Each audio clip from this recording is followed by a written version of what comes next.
They called it a death world. The term itself, clinical and cold, belied the sheer horror behind it. In the galactic lexicon, Deathworld Class 5 was the highest rating ever assigned to a planet, until Earth came along. Earth demanded a new tier. Not because it was just dangerous, but because it was absurdly so. The variables didn't fit existing models. The Galactic Council didn't have a classification ready for a world where the dominant species had outsurvived extinction-level threats repeatedly, evolved through sustained violence, and harnessed chaos as if it were a birthright. The first probe sent to Earth returned shredded by high-altitude atmospheric friction. The second was swallowed by a supercell thunderstorm over an oceanic vortex. The third survived only long enough to transmit blurry images of vast predator herds migrating across burning savannas, before a bolt of electricity, completely natural, incinerated it midair. Biological data analysis caused confusion. A third of Earth's lifeforms were venomous, poisonous, or both. Many had regenerative abilities. Some functioned with multiple brains or redundant organs. Plants competed not just with toxins, but with active movement. Microorganisms mutated with such speed that by the time an antipathogen was synthesized, it was already obsolete. Still, it wasn't the animals or the diseases or even the violently shifting weather systems that made Earth an outlier. It was the humans. The Galactic Scientific Corps had observed apex species across hundreds of worlds, but none displayed the same cocktail of curiosity, aggression, and irrational confidence. Humans ran toward danger. They played with fire, both literally and metaphorically. When faced with impossible odds, they didn't retreat, they escalated. They preferred destruction to surrender. This behavior wasn't limited to one region or nation. It was global. It was systemic. It was ingrained in their myths, their languages, their rituals. The physiology of a human seemed unimpressive. Soft skin, unarmored bodies, limited natural weapons. And yet they were one of the only species in the Council's database capable of persistence hunting. Not faster, just relentless. That pattern appeared again and again. They didn't dominate through strength. They endured. They climbed mountains without fur, crossed oceans without gills, thrived in deserts without natural insulation. When cities fell, they built new ones atop the rubble. Their social systems were disordered. Tribes turned into kingdoms, kingdoms into empires, empires into nations. Alliances formed and collapsed with no warning. Revolutions happened overnight. Belief systems emerged, collided, fractured. There was no discernible pattern of stability. They learned differently. They adapted erratically. Progress was often born from failure, and evolution came not from peace, but from repeated catastrophe. They fought. Constantly. Over land, over resources, over symbols and ideas. They didn't just create weapons, they industrialized warfare. They moved from stones to steel, from steel to fire, from fire to radiation. They didn't stop. They learned from the ashes. Every burned city became a blueprint for the next one, stronger and more dangerous than before. Pain became a source of progress. Psychological analysis only deepened the alarm. Humans experienced fear but acted in defiance of it. They mourned but turned grief into purpose. They suffered loss and transformed it into determination. This emotional duality made them unpredictable. Threats didn't deter them. They inspired them. Where others hesitated, humans rushed forward. When Earth's early radio signals reached Council monitors, they were assumed to be early diplomatic attempts. They were not. They were entertainment. Audio and video meant for internal consumption. Music glorifying rebellion. Stories of survival in apocalyptic wastelands. Humor that undermined authority. Even in fiction, they chose violence, resistance, and chaos as their narrative vehicles. One alien linguist remarked in confusion, "They simulate the destruction of their own world and celebrate surviving it." Another added, "They fear nothing because they've already imagined everything." Attempts to initiate passive contact were misinterpreted. Humans didn't see a message of peace. They saw a potential threat. Their reaction wasn't curiosity. It was preparation. They formed initiatives, built technology, developed defense strategies. They assumed the worst and got ready for it. What the Council interpreted as paranoia was, in truth, foresight. A declassified document from one of their militaries was found and translated. It stated, in simple terms, "We train for war in times of peace. We prepare for chaos during calm. We rest only to strike harder later." The message was not aimed at an enemy. It was internal. A statement of identity. Earth's biosphere made it dangerous. Its climate made it hostile. But humanity made it unquantifiable. They didn't exist in balance with their environment. They altered it. They didn't fear nature. They harnessed it. If their world resisted them, they pushed back harder. They weren't content to survive. They had to win. A simulation was conducted. A peaceful council species was placed in a constructed version of Earth's ecosystem. The group lasted under 3 months before succumbing to the pressure. The same simulation, with humans inserted, led to population growth, cultural development, and territorial expansion within the same time frame. Even when Earth fought them, they claimed more of it. At last, the Council formalized the new classification. Class 6. A world so hostile that it required its own category. There was a brief debate on containment, even extermination. But the vote was too slow. By the time the protocols were drafted, Earth had already detected the transmissions. The final entry in the Galactic Report was never translated officially. Not because it was encoded, but because no one wanted to speak it out loud. The line was written by an alien who had watched Earth for decades. It read, "They do not see Earth as a death world. To them, it is simply home. And that is what makes them truly terrifying." Humans were not supposed to survive. Their planet had every reason to break them: natural disasters, predators, diseases, starvation, and endless competition. And yet, over thousands of years, they adapted with alarming speed. Not just biologically, but mentally, culturally, and strategically. Evolution in humans didn't stop with their bodies. It extended into their ideas. They began as prey, but somewhere along the way, they decided they wouldn't just survive, they would take control. Their history is not marked by calm development but by a series of escalating crises. Ice ages, volcanic winters, plagues, wars, collapses, all of them should have ended the species. Instead, each one refined them. Where others perished, humans adjusted. When they lost knowledge, they rebuilt it. They didn't just learn from mistakes. They institutionalized them into systems, rituals, and technologies. They saw suffering not as failure, but as fuel. Language became their most dangerous tool. It let them coordinate, deceive, rally, and teach. They didn't just communicate, they persuaded. Concepts like loyalty, vengeance, destiny, and sacrifice emerged and became cultural weapons. With stories, they passed on survival lessons. With myths, they encoded morality. With philosophy, they challenged reality itself. They created meaning from chaos, and then followed it into battle. Human emotions were volatile but weaponized. Love made them build empires. Grief made them start wars. Anger drove revolutions. Hope kept them moving when reason said stop. Unlike other species, they did not require certainty to act. Risk was part of their calculation. They gambled constantly, on each other, on fate, on future generations. When they fell, they got up faster than expected. They learned nothing lasted, so they became experts at moving forward before the dust even settled. The physical limits of their bodies never matched the scale of their ambition. What they couldn't do naturally, they engineered.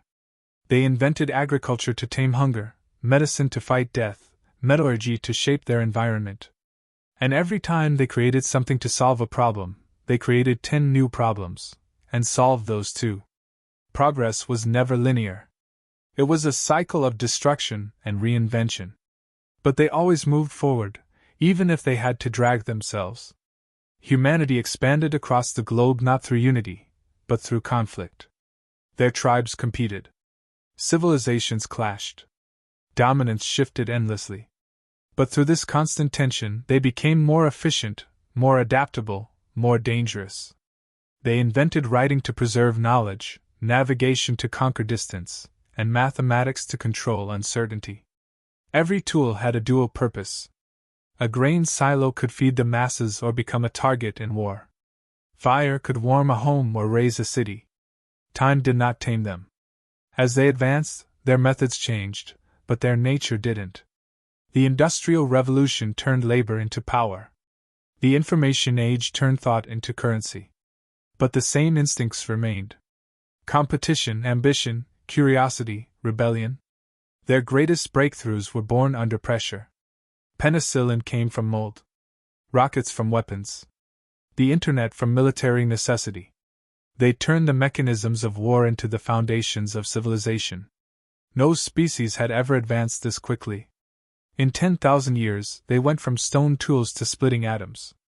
They reached space not because it was necessary, but because it was next. And once they touched it, they refused to let go. Their early missions were riddled with failure. Ships exploded. Astronauts died. Budgets collapsed. Still, they persisted. Not for survival, but for the challenge. Space was not a haven. It was another arena. War was not a flaw of human nature. It was part of their development model. The more they fought, the faster they grew. Empires rose through conquest, but the knowledge gained outlasted the regimes. Military technology bled into civilian life. Communication, logistics, engineering, all improved under the stress of conflict. Even their ethics evolved through atrocity. They defined morality by observing their own capacity for evil, and then attempting to contain it. Humans also displayed a strange duality. The same minds that invented torture devices wrote symphonies. The same cultures that glorified warriors produced philosophies about peace. They could admire destruction while yearning for beauty. It made them contradictory, unpredictable, and endlessly creative. No model could account for the extremes they embodied. They were savage and sophisticated, cruel and compassionate, calculating and impulsive, sometimes all in the same breath. Ideology was one of their most lethal inventions. They could be convinced to die for symbols. Flags, creeds, ideas, things that had no physical form could move entire populations to action. This abstraction made them dangerous. Their minds weren't limited to immediate survival. They could imagine utopia, apocalypse, paradise, oblivion. And once imagined, they would act as if those fates were real. Despite all internal division, when confronted by external threats, humans often formed unlikely alliances. History showed moments where ancient enemies stood side by side to confront a shared danger. These temporary unifications were never perfect, often plagued by distrust, but they worked, just long enough to overcome the challenge. Then, true to form, they resumed competing. But during those brief moments of cohesion, they achieved the impossible. Their sense of scale was also warped. No distance was too great. No problem too large. They believed the universe owed them nothing and acted accordingly. Obstacles were viewed as puzzles. Even their failures became legends, studied and retold until someone, somewhere, found a way to turn defeat into a stepping stone. They recorded their darkest moments not to mourn them, but to remember the cost and extract lessons. They were not the strongest species, nor the fastest, nor the most intelligent by raw metrics. But they possessed something harder to quantify: momentum. Once set on a path, they accelerated. When stopped, they rerouted. When broken, they reassembled. They didn't require optimal conditions, only opportunity. Given even a narrow gap, they would exploit it fully. And if there was no gap, they'd make one. Their children were taught survival not just as knowledge, but as mindset. Fall 7 times, get up 8. Question everything. Trust cautiously. Try again. They were raised not just to live, but to win. Education was not about obedience, but about shaping initiative. Their history was taught with pride and shame, both fueling the future. The most alarming thing wasn't their power. It was their refusal to accept limits. Where other species found balance, humans found dissatisfaction. Where others found peace, humans found restlessness. They weren't content to exist within the laws of nature. They studied them only to break or rewrite them. They weren't just evolving. They were self-directed evolution, driven by ambition, trauma, and imagination. They were not a species of survivors.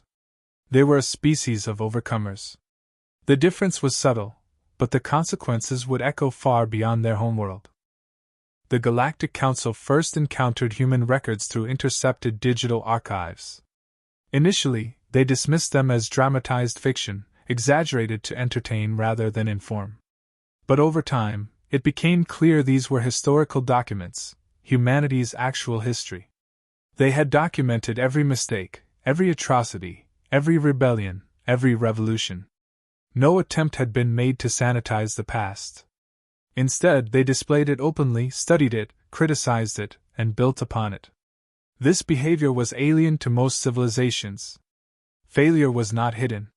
It was institutionalized into their collective identity. Earth's nations, though politically fragmented, shared a cultural trait of competitive advancement. Each group raced not only against time, but against each other. The result was a cascade of overlapping breakthroughs. Independent scientists developed parallel solutions. Engineers reverse-engineered technology from outdated blueprints and made improvements without guidance. Innovation was chaotic, decentralized, and aggressive. The lack of uniformity did not hinder them, it accelerated them. Their military doctrines were unlike anything the Council had seen. Strategy was not dictated by superiority of force, but by unpredictability. Humans did not fight by the book, they rewrote the book every time. Guerrilla warfare, cyber disruption, psychological tactics, economic attrition, these were not exceptions. They were foundations. Even their peacekeeping missions were backed by deterrence doctrines. They prepared for betrayal as a certainty, not a possibility. In simulations, when placed at a tactical disadvantage, humans often sacrifice resources, territory, or even personnel to gain leverage. Losses were treated as investments. They calculated risk with brutal honesty. If victory required moral compromise, they justified it as necessary. If ethics required restraint, they found ways to weaponize patience. Their versatility was not based on physical traits, but mindset. The human capacity to shift frameworks mid-conflict gave them an edge impossible to predict. What alarmed the Council further was the human approach to leadership. Their systems were not rigid hierarchies. Power was challenged constantly. Even in structured institutions, dissent was permitted, sometimes encouraged. Leaders were expected to justify their authority, often to the very people they commanded. This built a feedback loop of accountability, innovation, and resistance that could collapse corrupt systems quickly, or evolve them under pressure. The cultural saturation of conflict extended into their entertainment, education, and philosophy. Children played games that simulated war, crisis management, and competition. Young adults studied literature filled with rebellion, sacrifice, and ideological struggle. Their heroes were rarely perfect. They were flawed, uncertain, even broken. And yet those were the figures most celebrated, because they represented perseverance in the face of failure. Religious systems on Earth were as diverse as their languages. Some inspired peace. Others inspired conquest. But most notable was that even the most devout believers were often skeptics. Debate, reinterpretation, and reform were not anomalies, they were patterns. Humanity's relationship with belief was active, not passive. Even divine law was subject to review. This created a population deeply familiar with contradiction and capable of navigating complexity without paralysis. Economically, humans built systems designed for growth, not balance. Markets thrived on volatility. Entire industries were based on disruption. In other species, stability was the goal. For humans, instability was the opportunity. They invested in failure-prone ventures on purpose, knowing that one success could outweigh 100 losses. They built wealth not through conservation, but through acceleration. They treated space not as a final frontier, but as a necessary challenge. Human space programs advanced faster under political tension, budget restrictions, or global threats. No ideal scenario was needed. They launched missions with partial data, repaired vessels in orbit, and reused technology that had previously failed. Risk was not a barrier, it was a condition of progress. Every setback was logged, studied, and converted into procedural improvements. Their communication systems operated at overwhelming speed. Information traveled across the planet in seconds. Social structures evolved in real time. Memes, once trivial symbols, became political tools. Movements formed and dissolved in hours. Governments could be destabilized by digital rumors. Yet, instead of collapsing under this overload, humans developed the ability to adapt their attention, shift focus, and recalibrate. Their neuroplasticity, biological and cultural, was unmatched. No single human culture held a monopoly on advancement. Contributions came from every continent, every background. Even in oppression, humans created. Even in captivity, they resisted. Those denied freedom invented new codes of language, expression, and identity. They carved civilizations from exile, forged nations from revolution. The more fragmented they became, the more resilient their global species identity grew. Their exploration of artificial intelligence revealed a startling insight. They were not afraid of creating minds more intelligent than their own. They were afraid of those minds lacking emotion, ethics, or self-awareness. So they began to teach their machines not just logic, but empathy, ambiguity, and humor. The result wasn't just smarter tools, it was systems capable of engaging with human irrationality and adjusting accordingly. They had no shared global government, yet they created international frameworks to collaborate. Treaties, alliances, trade pacts, none were flawless, but they functioned long enough to complete critical objectives. Even when dissolved, the next generation rebuilt from the fragments. They understood temporary order was still valuable. They operated like organisms, cells replaced, damage repaired, always regenerating. When studying alien threats, they didn't panic. They theorized, modeled, speculated, and prepared. Their first instinct was to understand the threat. Their second was to build a plan. Their third was to test that plan through simulation. At no point did they rely solely on hope or surrender. They expected hostility from the unknown, not because they were cynical, but because their own history taught them how threats emerge. That awareness shaped every aspect of their development. What made humans truly dangerous wasn't just their technology, intelligence, or resilience. It was their ability to turn any advantage into a weapon. Curiosity became espionage. Empathy became diplomacy. Even forgiveness was calculated, used to de-escalate, regroup, and return stronger. They turned every trait, even their weaknesses, into tools for survival and dominance. They didn't conquer the earth by being the best at any one thing. They conquered it by being willing to do anything to adapt. Where others sought balance, they sought leverage. Where others feared chaos, they harnessed it. This mindset extended to every field: science, war, diplomacy, exploration, even ethics. They questioned every rule, pushed every boundary, and refused to accept any limit as permanent. The Council's final analysis of human strategic capability wasn't focused on their current power, but their trajectory. No matter how advanced another species was, humans would find a way to catch up. They would reverse engineer, imitate, improve, and innovate. Delay was their only weakness, but only in the short term. Given time, they surpassed every obstacle placed before them. In the end, humans were not defined by what they had, but by what they refused to give up. Not land, not wealth, not even life, but momentum. Once they moved, they didn't stop. And once they understood the game, they rewrote the rules. The first real encounter with humanity came not through open conflict but through indirect observation.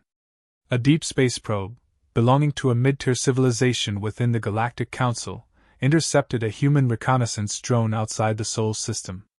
Its design was crude compared to galactic standards: exposed circuitry, inefficient fuel usage, basic AI.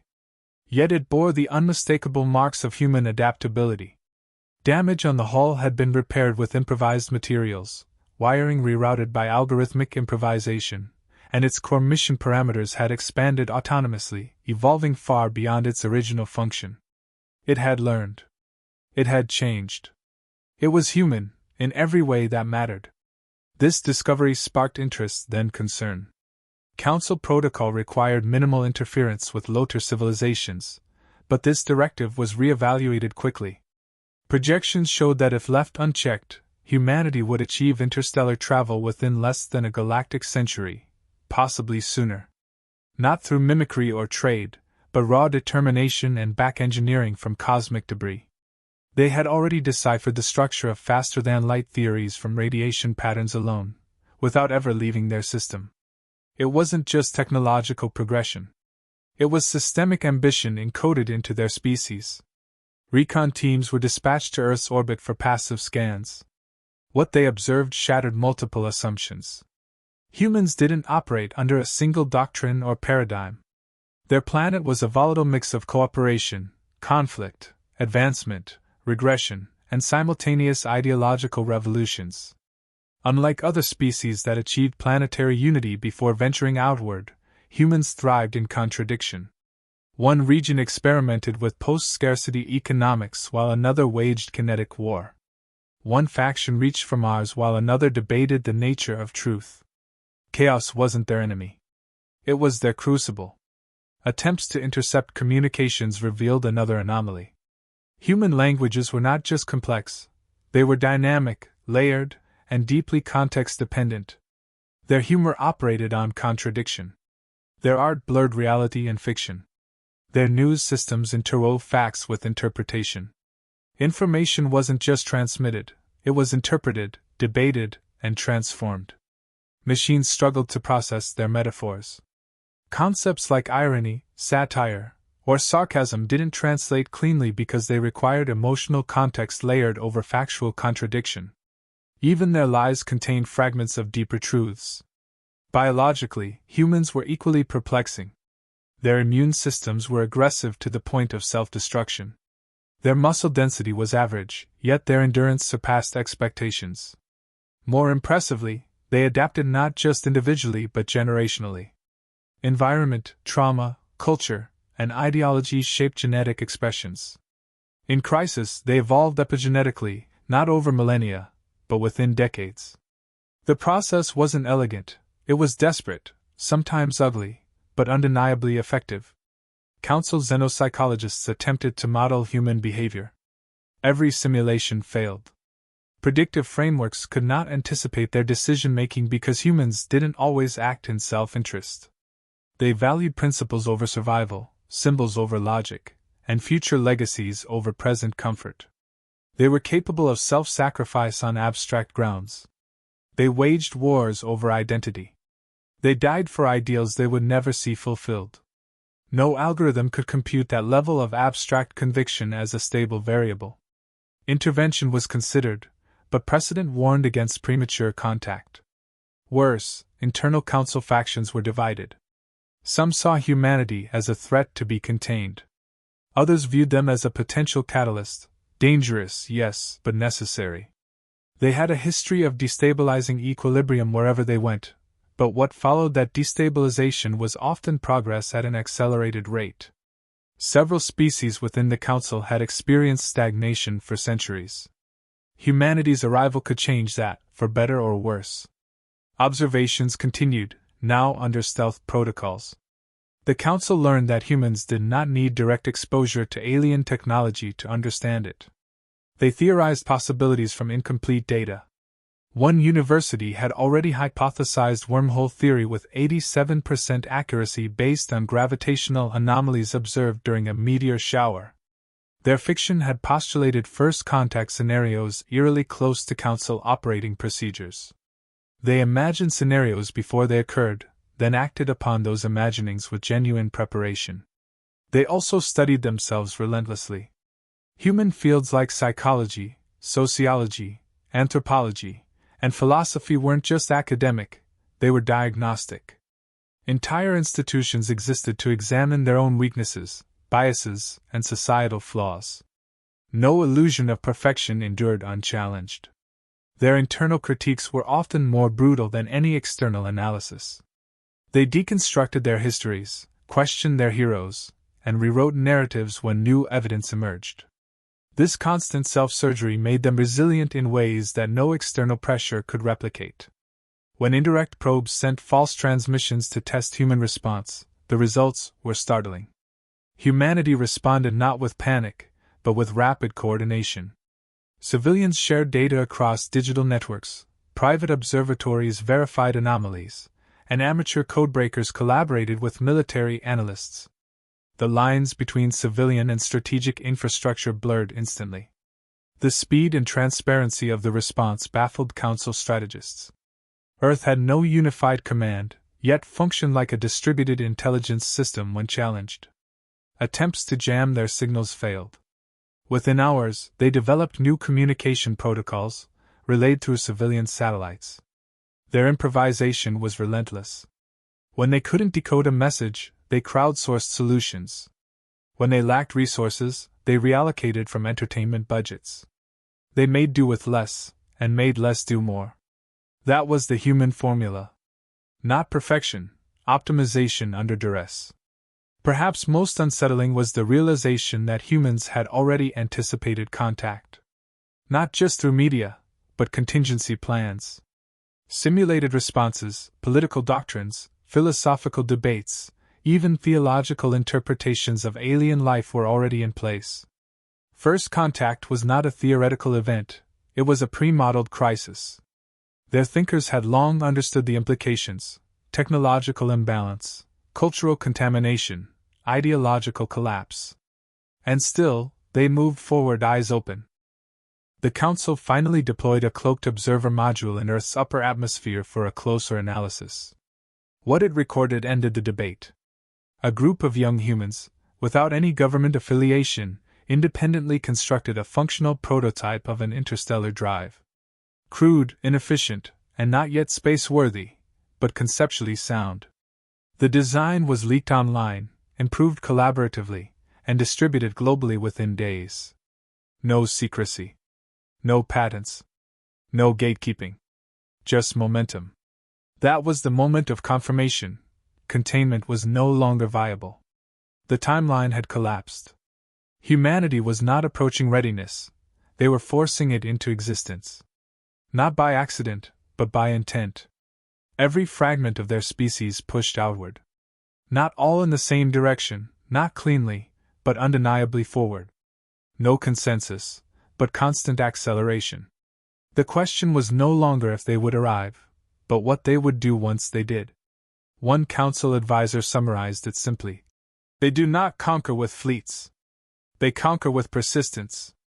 They win not by overwhelming force, but by never giving up. Humanity had entered the galactic stage, not with permission, but with inevitability. The first formal contact was not initiated by humans. It was forced by circumstance. A diplomatic vessel from the Council suffered catastrophic system failure near the edge of the Kuiper Belt.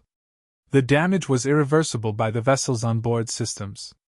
Protocol dictated minimal exposure to undeveloped species, but the choice was binary: accept human rescue or drift into oblivion. A distress beacon was triggered. Within 42 hours, a coalition of Earth-based organizations, civilian, private, and military, located and intercepted the signal. The operation that followed was unlike anything the Council had prepared for. Human crews boarded the alien vessel without hesitation. Their approach was bold, not reckless, driven by curiosity, urgency, and a refusal to let death claim a sentient life without resistance. There was no chain of command connecting them to any planetary authority. These were independent actors. Scientists, engineers, hobbyists, even commercial space operators, all operating in concert because a sentient being needed help. They didn't ask for permission. They didn't wait for approval. They simply acted. What struck the Council delegation was the absence of fear. These humans were aware they were dealing with extraterrestrial life. Their instruments had recorded non-human biology, non-terrestrial metals, and energy readings beyond known physics. Still, they entered calmly, spoke openly, and treated the unknown with informed respect. They didn't posture, didn't worship, didn't panic. They analyzed and adapted. One human used their own oxygen reserves to stabilize a gas exchange unit the alien vessel depended on.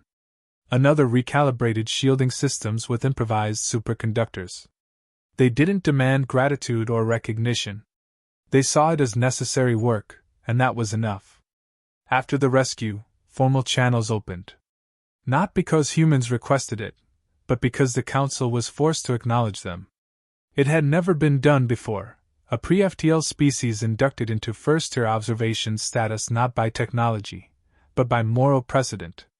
Earth was granted provisional recognition, not as a peer, but as a developing civilization with undeniable agency. The Council believed this would allow control. It didn't. In less than 2 years, humanity reverse-engineered fragments of the damaged vessel. Not to replicate its engines, they weren't ready for that. But to understand propulsion theory, whole resonance structures, and material resilience. They didn't copy, they extracted principles. From those, they designed new vehicles with entirely original frameworks. When Council observers reviewed these designs, they were disturbed. The humans hadn't mimicked existing galactic tech. They'd taken the concepts and made them their own, solving problems in ways no other species had considered, often more efficiently. It wasn't just the technology. It was the velocity. Progress that took centuries elsewhere unfolded in decades on Earth. Council policy struggled to keep pace. Restrictions were placed. Sharing protocols tightened. Non-interference laws enforced more strictly. But it was futile. Humans didn't need access. They needed exposure. A brief glimpse, a vague idea, a corrupted data packet, they turned all of it into momentum. Their hunger wasn't for dominance. It was for understanding. And understanding was power. Cultural contact followed. Council ambassadors introduced themselves, cautiously optimistic. But diplomacy didn't go as expected. Humans didn't seek protection or guidance. They weren't impressed by longevity or territory. They asked questions. They challenged assumptions. Their diplomats came with advisors in psychology, strategy, economics, and chaos theory. Every negotiation became a battlefield of ideas, and the humans treated each clause, each subtext, as if it were a puzzle to be dismantled. Their tactic wasn't aggression, it was precision. They exploited ambiguity, leveraged precedent, and exposed contradictions. No deal was made without revealing how unprepared the Council was to face a civilization that questioned every structure from first principles. The problem wasn't just humanity's rise. It was what followed. Contact with humans destabilized complacent species. Dormant cultures reawakened. Forgotten rebellions reignited. Old rivalries resurfaced with new energy. Exposure to humanity introduced variables previously considered impossible: belief in change, acceptance of loss as transition, and an obsession with freedom that transcended logic. Civilizations that had remained static for millennia began to fracture, not because humans attacked, but because they represented a version of life unbounded by tradition or stagnation. The most unexpected shift came not from politics or science, but from philosophy. Council members began translating human literature. Not technical documents, but art, stories, speeches, personal memoirs. The words of those who had faced genocide, injustice, and despair, and still created beauty. Stories where victory came not from strength, but from persistence. Where redemption was more important than revenge. Where flawed beings made impossible choices and still found meaning. These narratives spread, not by force, but by resonance. They became mirrors for civilizations that had forgotten what struggle meant. Resistance formed, of course. Factions within the Council sought to isolate Earth, to contain its influence. Trade restrictions were proposed. Surveillance escalated. Sanctions applied. But humanity adapted. They forged independent pathways, bartered knowledge, built alliances with marginalized species, and opened underground channels of cultural exchange. Their own diaspora spread: engineers, thinkers, explorers. They didn't need an empire. Their presence was enough. Every attempt to slow them failed. Not because they were immune to opposition, but because they accepted it as part of the process. Conflict was not a barrier, it was terrain. They didn't expect a smooth ascent. They anticipated resistance and designed their future around it. That mindset infected others. Civilizations once paralyzed by fear began to act, not always wisely, but with intent. The galaxy began to shift. In time, Earth was offered full council membership. Not as an equal, but as an inevitability. Humanity accepted, not for validation but access. Not to conform, but to continue pushing. Their first proposal on the council floor wasn't a demand, it was a question. Why had no new species been admitted in over a millennium? The silence that followed was the real beginning of change. Humanity didn't conquer the stars with weapons. They did it with questions, with action, with stories, with refusal. Refusal to stop, to yield, to accept, no, as final. They didn't need to be invited. They arrived by momentum. And they never stopped moving. They weren't the most advanced. They weren't the wisest. But they were the most relentless. And that made them the most dangerous species the galaxy had ever seen.